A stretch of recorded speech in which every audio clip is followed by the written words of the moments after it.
एक सुंदर कथा आती है पितरों की।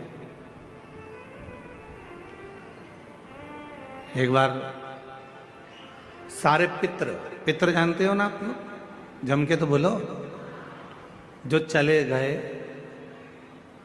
प्राण छूट गए, जो चले गए, वो पितरों की गिनती में आए। गर्भ में अगर कोई बच्चा मर गया, गर्भ से बाहर निकल कर मर गया, तो वो आहूतों की गिनती में आ गया, जो कुंवारी अवस्था में मर गया। वो कुंवारा चले गया, आहूत हो गया, कुंवारी अवस्था में चले गए। तो पितर, आहूत, ये सब भगवान देवाधिदेव महादेव के पास आ गए और भगवान शिव जी के पास आकर खड़े हो गए। शास्त्र कहता है कि 1000 वर्ष निकल गया, पितर और आहूत भगवान शंकर की सम्मुख में खड़े होकर केवल दर्शन करते रहे। उन्होंने ना कोई मंत्र जपा, ना कोई साधना करी, ना कोई व्रत करा, ना कोई उपास करा, केवल शिव को एक टकी निहारते रहे, केवल बाबा का दर्शन करते रहे, केवल दर्शन।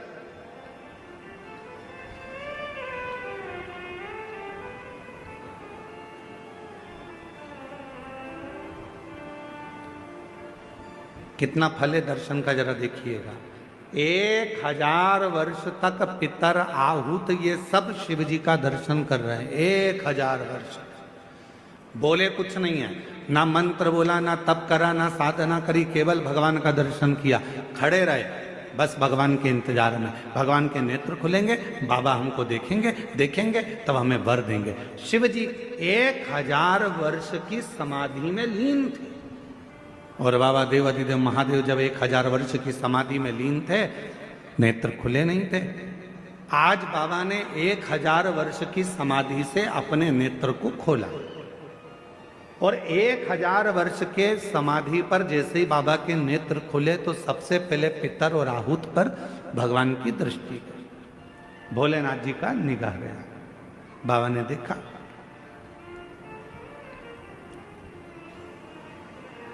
शिव जी ने पितरों को बुलाया, आहूतों को बुलाया और बुलाकर पूछा, क्यों भाई, क्या बात है, तुम यहां खड़े हो,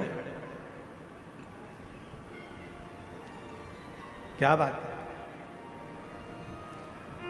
बस देवाधिदेव महादेव बाबा पूछने ही वाले थे, इतनी देर में नंदी दौड़कर आ गया और नंदी दौड़कर आया और आते से ही भगवान भोलेनाथ जी से बोला, प्रभु आपने तो इनको अब देखा है, जितने समय से आप तप कर रहे हो उतने समय से ये बाहर खड़े होकर आपका दर्शन कर रहे हैं, इंतजार कर रहे हैं। नेत्र खुलेंगे, बाबा हमें वर देंगे, नेत्र खुलेंगे, बाबा हमें वर देंगे।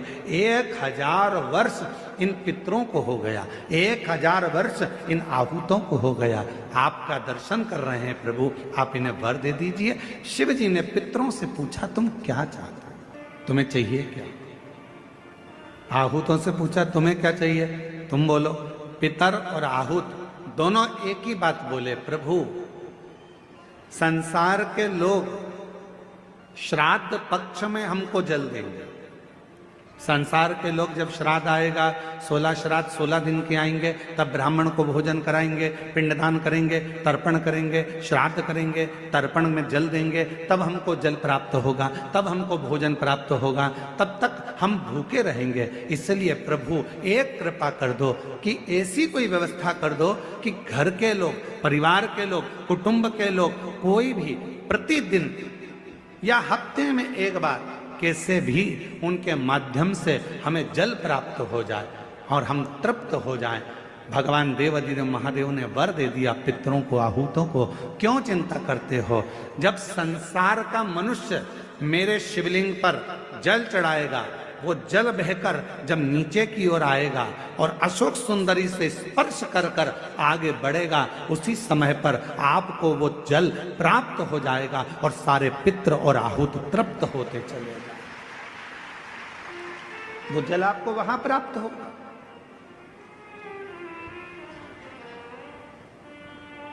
अब कई लोग कहते हैं, गुरुजी हमारे यहां पितृदोष हो गए।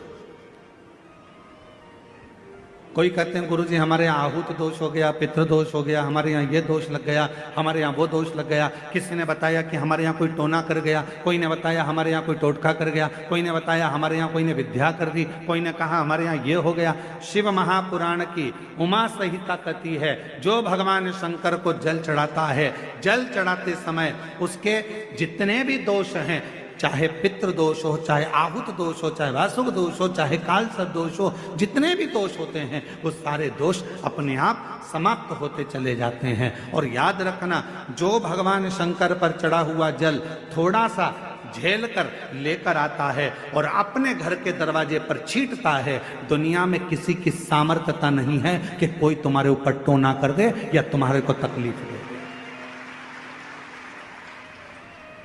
किसी की सामर्थ्यता नहीं।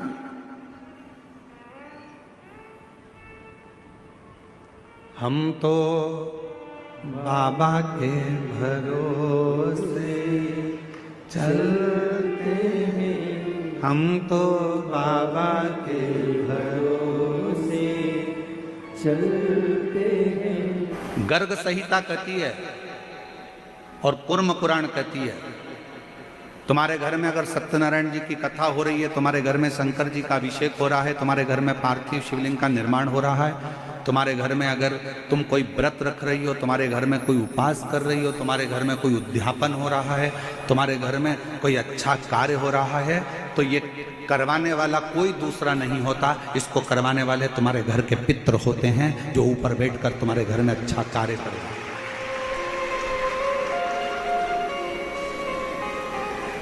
पार्वती जी को अगर शिव जी के शिवलिंग की पूजन की महत्वता कोई बता रहा है तो पार्वती जी को पूजन की महत्वता उनके नाना नानी ने बताई, पितरों ने बताई। इसीलिए तो शंकर जी को जल चढ़ाने वाले को पितृदोष नहीं लगता। क्यों नहीं लगता? क्योंकि शिव जी पर आप जल चढ़ाते हो ना, तो शंकर भगवान का चढ़ा हुआ जल हस्त कमल की ओर जाता है पार्वती जी के, और पार्वती जी के हस्त कमल पर जैसे ही जल जाता है तो नाना नानी बड़े प्रसन्न हो जाते हैं अपनी नातिन को देखकर कि मेरी नातिन पर लोग पूजन कर रहे हैं, जल चढ़ा रहे हैं, तो पितृ आशीर्वाद देते हैं। शंकर पर जल चढ़ाने पर 3 दोष समाप्त हो जाते हैं। पहले नंबर का वास्तु दोष, दूसरे नंबर का पितृ दोष और तीसरे नंबर का काल सर्प दोष। ये 3 दोष शिव पर जल चढ़ाने से समाप्त हो जाते हैं। पितृ प्रसन्न होते हैं, पूर्वज आनंदित होते हैं। हमारे घर की बेटी आज शिव की आराधना कर रही है, हमारे घर की बेटियां हमारे शंकर की आराधना कर रहे हैं, शंकर की स्तुति कर रहे हैं।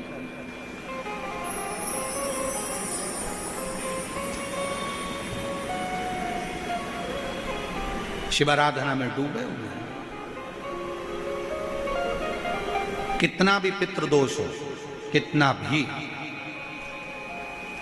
बेटों की शादी नहीं हो रही, बेटियों का संबंध नहीं आ रहा, घर में क्लेश बना हुआ है, अशांति बनी हुई है, मानसिक टेंशन बना हुआ है, 1 रुपये कमाओ 1.25 रुपये खर्च हो रहा है, कोई समझ में नहीं आ रहा, कोई रास्ता नहीं सूझ रहा, एक चावल का आखा दाना लेकर परिंदे के पास, परिंदा जानते हो सब लोग, हंडा मटका, पानी भरने का मटका, हंडा घड़ा गगरा, जो घर के रसोई घर में जो पानी का स्थान होता है, एक चावल का दाना रसोई घर में रखकर उस चावल के दाने को साथ में लेकर और 1 लोटा जल हंडे का, मटके का, परिंदे का, घड़े का भरकर जाइए और वो परिंदे का पास का चावल का दाना और 1 लोटा जल, पहले चावल का दाना शिव जी के शिवलिंग पर समर्पित करो, फिर 1 लोटा जल जहां जलाधारी होती है, जलाधारी इधर की है तो आप इधर खड़े हो, जलाधारी उत्तर की है तो आप यहाँ दक्षिण की ओर खड़े होकर शिव जी पर जल चढ़ाना प्रारंभ करें। यहाँ जल बह रहा है शिवलिंग का, तो आप इधर खड़े होकर जब जल चढ़ाओगे, चावल का दाना रखकर, कैसा भी पितृदोष हो वो सारा पितृदोष समाप्त होता ही है और घर में शुभ कार्य होता है। पितरों की शांति का मूल क्रम है शंकर की स्तुति। कोई न कह दिया वास्तु के हिसाब से तुम्हारी बाथरूम गलत बनी है, तुम्हारा दरवाजा बना है गलत, तुम्हारा रसोई घर गलत बना हुआ है, सीढ़ियां गलत बनी है, ये गलत बना है, वो गलत बना है। सारा तोड़ तोड़ा के तुमने बार बार बनाया, सीढ़ी इधर लगा दी उसके कहने पर, तुमने बाथरूम उधर बना ली उसके कहने पर, उसके बाद भी घर में शांति नहीं है। पूरा वास्तु के हिसाब से मकान बनाया, पूरे वास्तु के हिसाब से घर बनाया, उसके बाद भी अगर शांति नहीं है तो कुछ मत करो, एक लोटा जल शिव जी को चढ़ाओ और शंकर जी को एक लोटा जल चढ़ाकर वही जल अशोक सुंदरी पे चढ़ाओ, गणेश कार्तिकेय पर चढ़ाओ और वही जल उठाकर थोड़ा सा लेकर आओ। घर के 4 कोने में उस जल को छींटना प्रारंभ करो, वास्तु दोष अपने आप समाप्त हो जाएगा। आपको बाथरूम बदलने की जरूरत नहीं, घर बदलने की जरूरत नहीं, व्यापार बदलने की जरूरत नहीं, अपने आप धीरे धीरे धीरे धीरे बदलता चला। पर विश्वास, मानो तो गंगा मां और ना मानो तो बहता पानी। आप मानोगे तो गंगा जी है, ना मानो तो बहता पानी, आपके ऊपर निर्भर करता।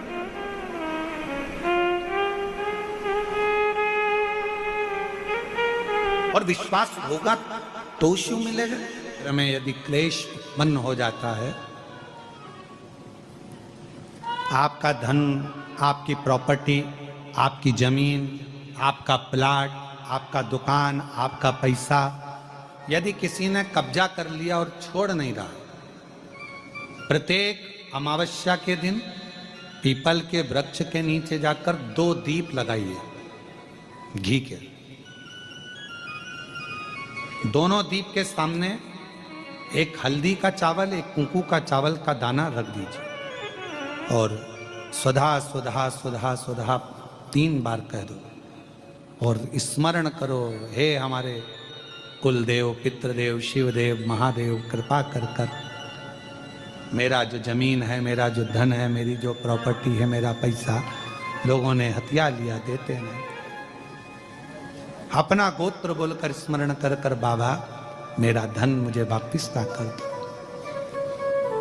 एक अमावस्या पर करो, फिर अगली अमावस्या करो, ऐसे 2-4 अमावस्या करोगे। जिसने ले रखा है वो खुद सोचेगा कि मुझे क्या हुआ कि मुझे देना है, उसका पैसा चुकाना है, धन रखेगा नहीं।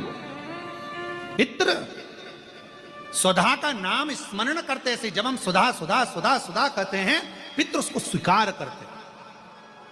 जैसे अग्निदेव की धर्म पत्नी स्वाहा, क्या है, जम के बोलो जरा, स्वाहा। जब हम यज्ञ करते हैं, सांकल ले देते हैं, ओम वैष्णवे स्वाहा।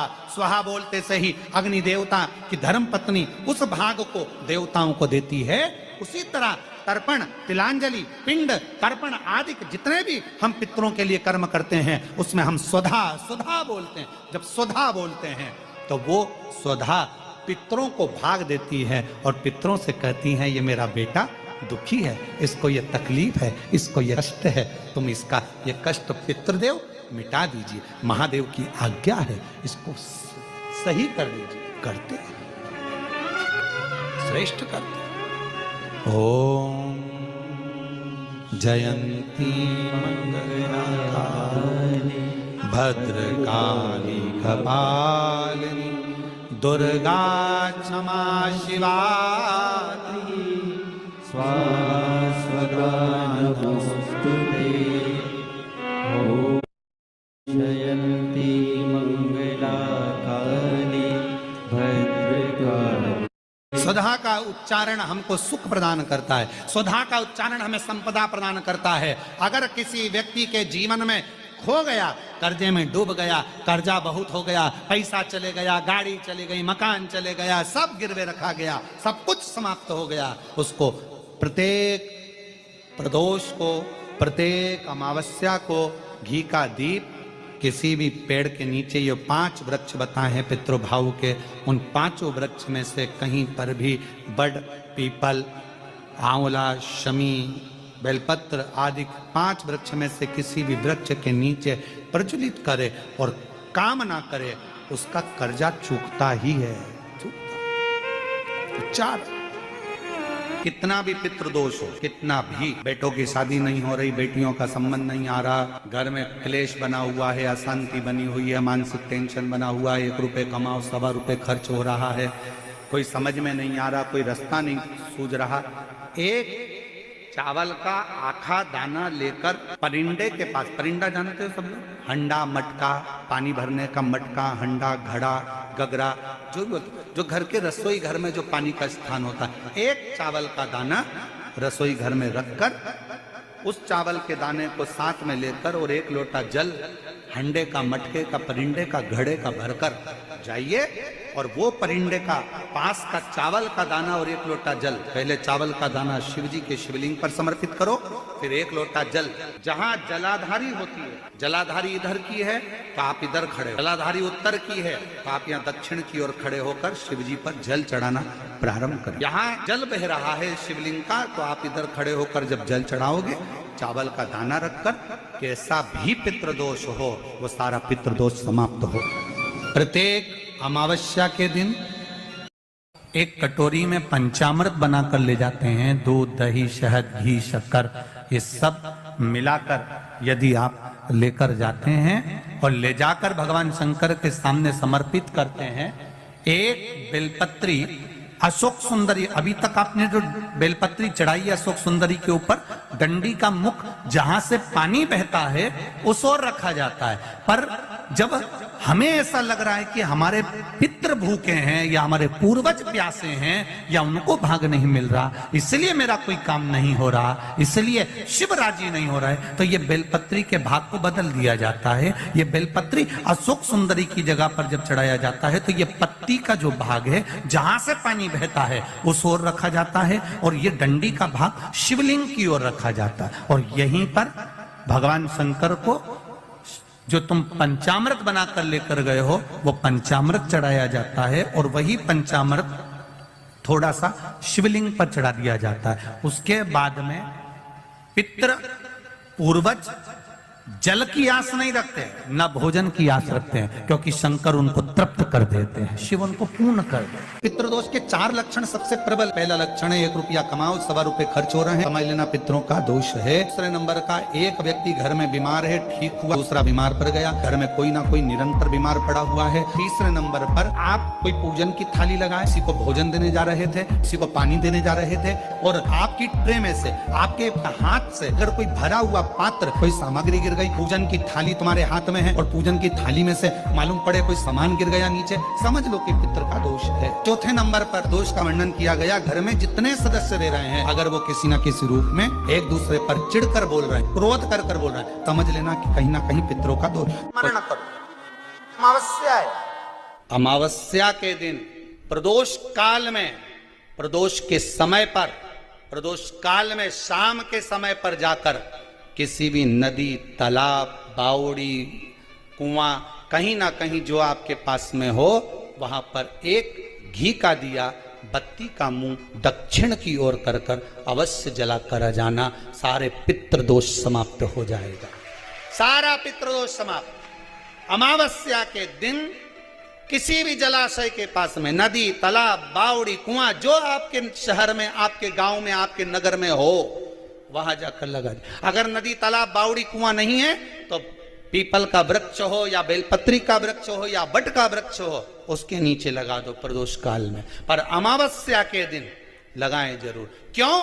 क्योंकि अमावस्या के दिन पितृ शाम के समय प्रदोष काल में शंकर भगवान का नाम जाप कर नदी, तालाब, बावड़ी पर पानी पीने जाते हैं, वहां से जल का आचमन कर पितृ अपने लोक को चले जाते हैं प्रदोष काल के समय पर। इसलिए प्रदोष काल में जलाशय के पास में, बावड़ी, कुआं, नदी, तालाब के किनारे पर दिया लगाया जाता है दक्षिण की ओर मुख कर बत्ती का, तो पितृ आशीर्वाद देते हुए जाते हैं कि फलो फूलो, आगे बढ़ो, उन्नति करो, तरक्की करो। ये पितरों का आशीर्वाद रहता है, पितरों का वर रहता है, आप देंगे उसको मिलेगा। पितृदोष है, ये आपको कैसे मालूम पड़ेगा?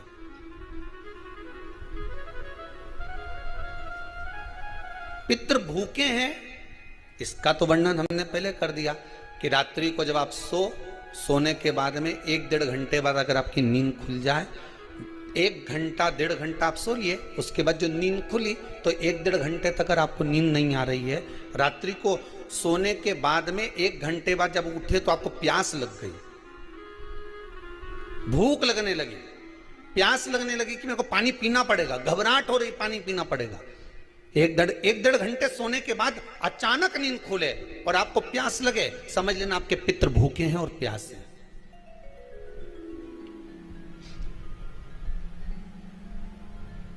वो भूखे और प्यासे हैं, उनको जल की जरूरत है।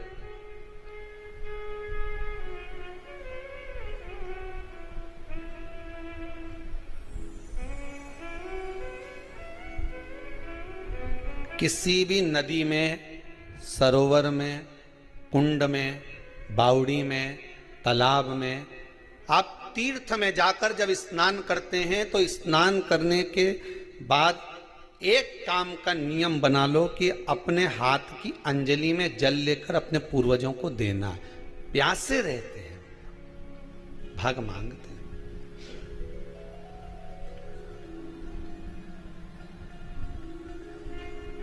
भाग प्राप्त करना। 3 वृक्ष पितरों के तुल्य हैं। पहला पीपल, दूसरा वट वृक्ष, तीसरा बेलपत्र का वृक्ष। ये पितरों के तुल्य हैं। अगर आपको रात्रि में नींद नहीं आ रही है, ऐसा लगता है कि रात्रि को 1 घंटा 1.5 घंटा सोने के बाद कुछ गलत गलत विचार आने लगते हैं, नींद सुबह 3 बजे तक 4 बजे तक नहीं आती, 4 बजे के बाद फिर नींद आती है, तो एक प्रैक्टिकल जरूर कर देखना। एक प्रैक्टिकल करने में क्या जाता है, प्रयास करने में क्या कुछ जाता है क्या? प्रैक्टिकल कर देखना कि कहीं सीवर वाला महाराज झूठ तो नहीं बोल रहा, तो प्रैक्टिकल करने में कुछ नहीं जाए। 1 लोटा पानी लो, उसमें थोड़ा सा कच्चा दूध डाल लीजिए। बेलपत्री का पेड़ या पीपल का पेड़ या बट का पेड़, इन पेड़ के नीचे ले जाकर उस दूध को दोपहर में सुबह 10 बजे से लेकर 12 बजे के बीच में ले जाकर चढ़ा दीजिए। रात्रि को फिर ना आपको प्यास लगेगी, ना भूख लगेगी। नींद एक बार लगी तो सुबह ही खुलेगी। प्रैक्टिकल करने में क्या जाता है? पानी डालने में तुम्हारा कुछ जाएगा? अरे बोलो तो सरी, हमें 10 रुपया का दूध जरूर उसमें, और तुम इतनी चतुर हो, इतना सारा दूध थोड़ी डालोगी, तो 2 चिल्ली डालोगे। कहाँ तुम इतना डालने वाली हो है?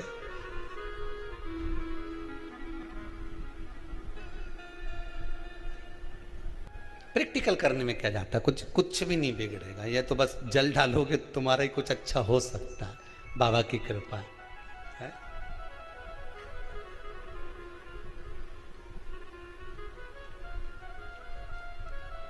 3 वृक्ष पितरों के तुल्य हैं। पहला जम के बोलिए पीपल, दूसरा बट वृक्ष, तीसरा बेलपत्री का वृक्ष। 3 पीपल के वृक्ष में 52,000 ब्राह्मण एक साथ निवास करते हैं, इसलिए पितृतुल्य है। बट वृक्ष ब्रह्मा जी के मस्तक से बना, इसलिए पितृतुल्य है। और बेलपत्री का वृक्ष माता पार्वती जी के अश्रु से बना। जब आंसू गिरे थे माता जगत जननी जगदम्बा पार्वती के, उस समय पर पितृलोक में हलचल उत्पन्न हो गई थी। हमारी नातिन की आंख में आंसू कैसे आ गए? मैनावती की पुत्री है,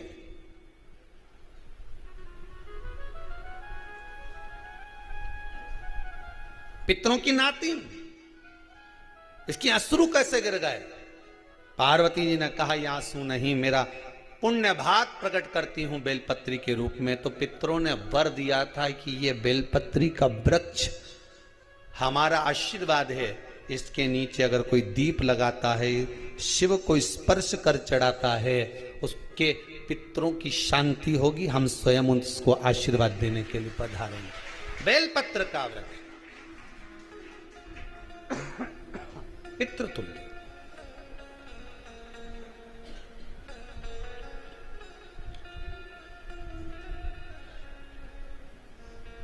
तो रात्रि को अगर भूख लग रही है, प्यास लग रही है, तो पितृदोष। दूसरा पितृदोष का लक्षण बताया, घर में कोई शुभ कार्य ना हो, वंश की वृद्धि ना हो।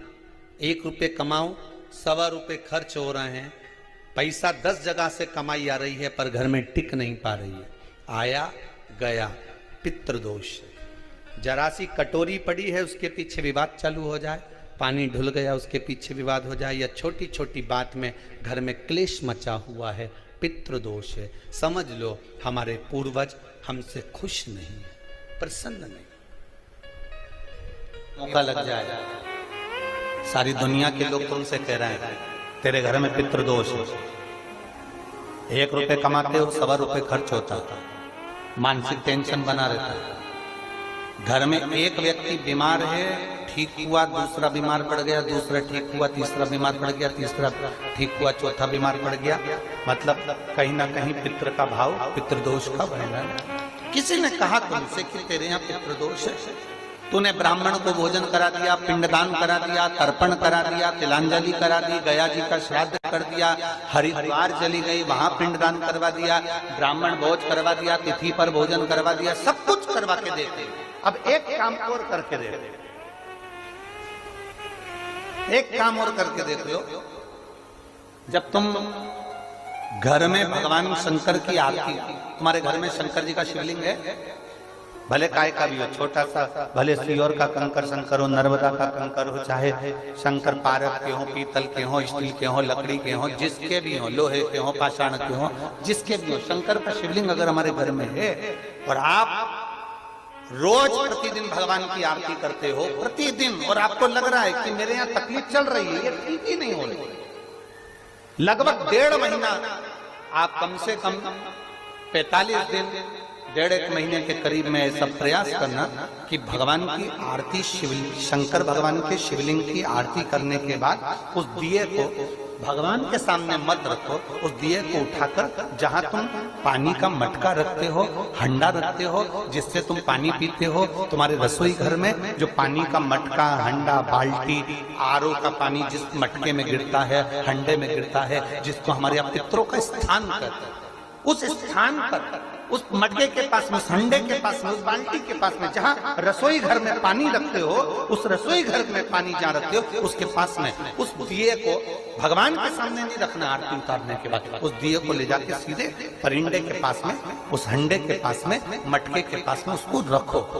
केवल 1.5 महीना कर देखना।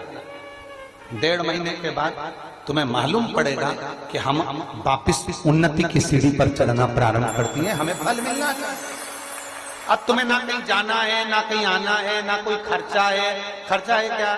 ईमानदारी से बोलो, कोई तुम्हारा लाखों का रुपया लग गया क्या? रोज आरती करते हो रोज आरती। बस आरती का नियम बना लो कि हमको पितृदोष किसी ने बोला है, हमारे घर में अशांति है, पितृदोष है, कोई कह रहा है कि तुम्हारे घर में पितृदोष है, हमने सब कुछ करके देख लिया। अब हमें यह करना है कि महादेव की आरती जब होती है तो उसकी ज्योत का दर्शन करने पर 1000 कपिला गाय के दान का पुण्य मिलता है। तो ये पुण्य हम हमारे पितरों को देते हैं, जिससे उनकी मुक्ति हो जाए और हमें आशीर्वाद प्राप्त। उस दिए को नीचे नहीं रखना, आरती उतारने के बाद आरती पूरी हो जाए तब उस दिए को ले जाकर, जब आप ले जाकर उसको रखें तब उस स्थान पर रखें जहां पितरों का स्थान, जहां पितरों का स्थान।